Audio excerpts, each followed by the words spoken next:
What's up everyone, SuperaTom here, and in today's video we are going to be looking into some huge buff that Ayaka's got, as well as the feedback we are getting from the beta testers on Ayaka, so you guys can have an idea of how Ayaka is performing at the current date. Now, since these are feedbacks only from the betas, Ayaka might be still getting some changes before patch 1.7 finally arrives, but I just wanted to show you guys how she's currently doing right now and we can discuss more about it. So without further ado, let's just jump right in. First, all the changes has been updated on Honey Hunter website, and I know that many YouTubers out there have already been covering Ayaka these past few weeks, but today on Honey Hunter is the latest information on Ayaka, so I'll go over her stat with you here again. First, I would have to say that with this change, Ayaka might have just become one of the hardest hitting DPS in Genshin Impact if nothing is changed for her until patch 1.7 arrives, because her base attack at level 90 now is 342, which is equal to Eula, higher than Diluc, who used to be one of the top characters for his attack, but now Ayaka has base attack is second on par with Eula, and knowing the amount of damage Eula have been doing, I'm sure you guys can quite imagine how Ayaka is going to perform.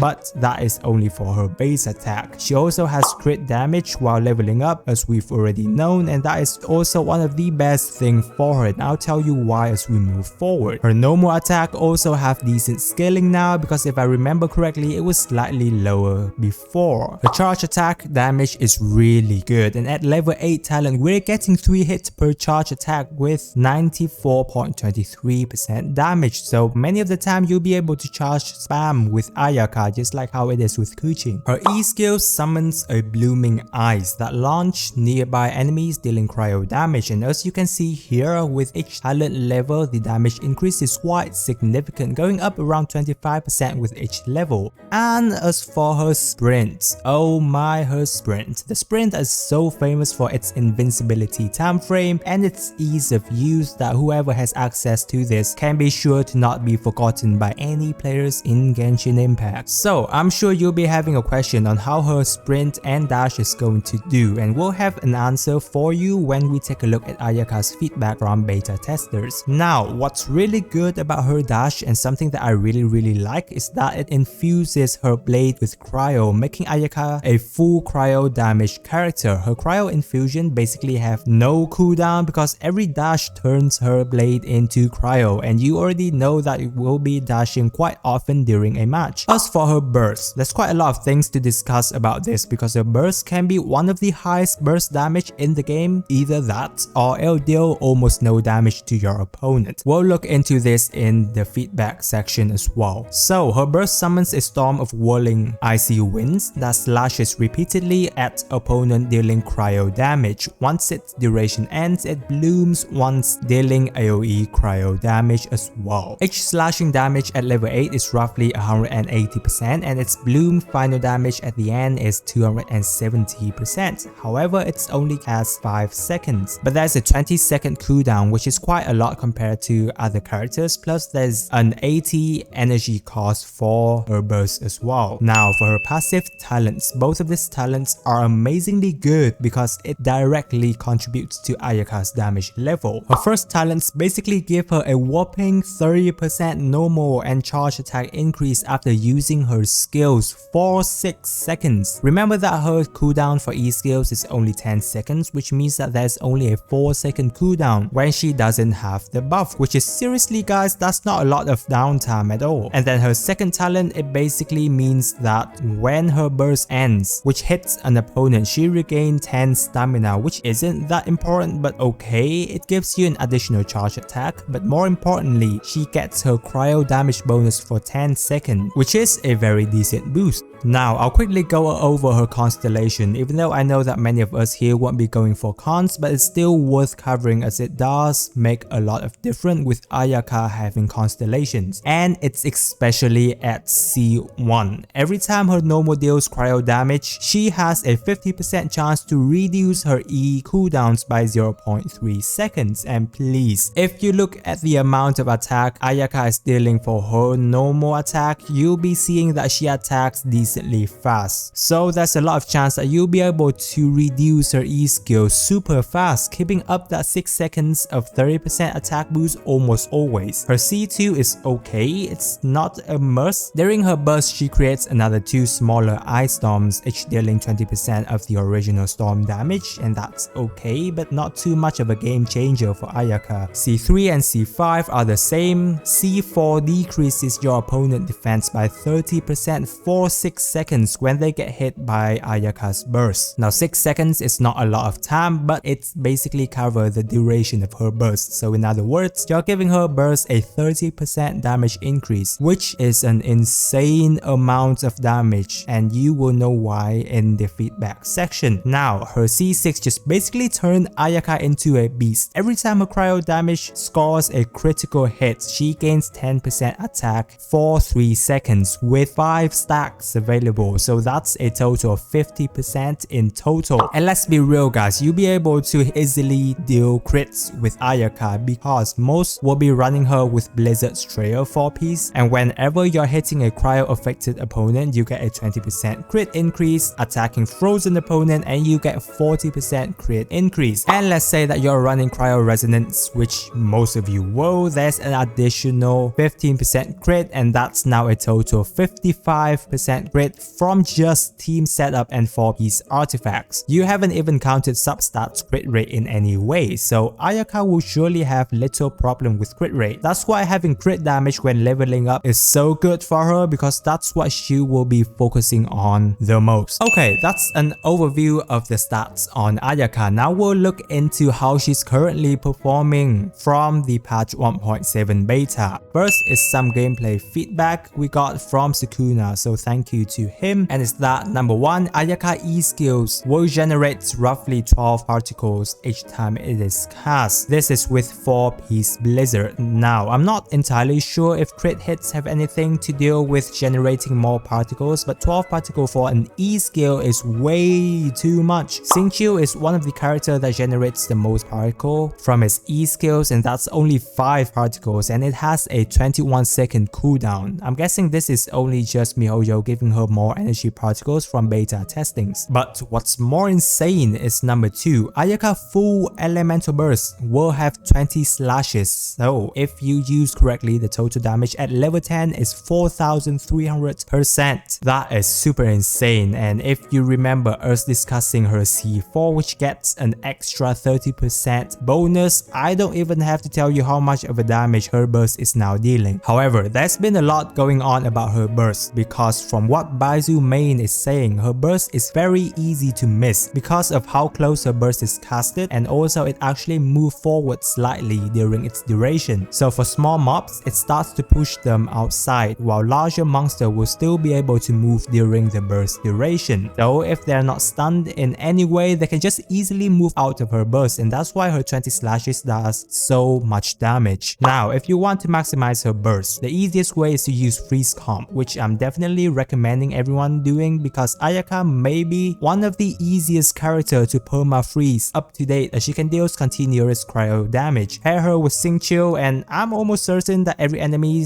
in front of her is going to get frozen, and being frozen is the only way you stop them from moving around during her burst, which ensures you a full 20 slash during her burst. And then next we'll look into some questions we have on Ayaka, and this is from Baizu main. Thank you so much for sharing with us. Is that number 1, is she on par with Li Wei's top 3, which are Hu Tao, Xiao and Gan Yu? And is that she is on par, but it seems that she's a bit weaker than Gan Yu and Xiao, but not substantially, so in a sense she's still pretty much the same as them. Number 2, how would you compare C0 to C2 Ayaka? And the answer is that her C2 isn't that important, it's rated low by testers right now, but the other cons are very strong on her, and this is something we've already discussed above. Now, number 3 is the most important question. Is her sprinting smooth? Is the animation better than Mona, and how fast is it compared to Mona's? And the good news is, to Ayaka's lovers here, her dash animation is very smooth now, so you shouldn't really have to worry about getting killed while dashing any longer. Wow, I hope that Mona is going to get this kind of buff as well. Or Mona. Number 4, does she has stamina problem? And the answer is that if you manage it correctly, you wouldn't have any, and this is probably just goes to all characters that use his charge attack a lot. If you really know how to manage your stamina correctly, then you shouldn't really have too much of a problem with stamina. And another update we got from Baizu mains is that her burst and her charge attack will actually hit during Venti's burst, which is going to be super insane as well because of that 40% cryo reduction from the 4-piece Viridescence. And that's all the update we currently have on Ayaka right now. I know this is only from beta test, but I just wanted to keep you guys up to date as much as possible because I know that many of us are waiting for our Ice Queen to come home. And if there are any further upcoming changes on Ayaka, I will surely make an update. And well guys, that's all for today's news. Hope you guys enjoyed the video. If you did, be sure to subscribe to my channel as I post daily content bringing you the latest guides, news and updates on Genshin Impact with some funny moment as a cherry on top. With that, this is Tom wishing everyone a super day.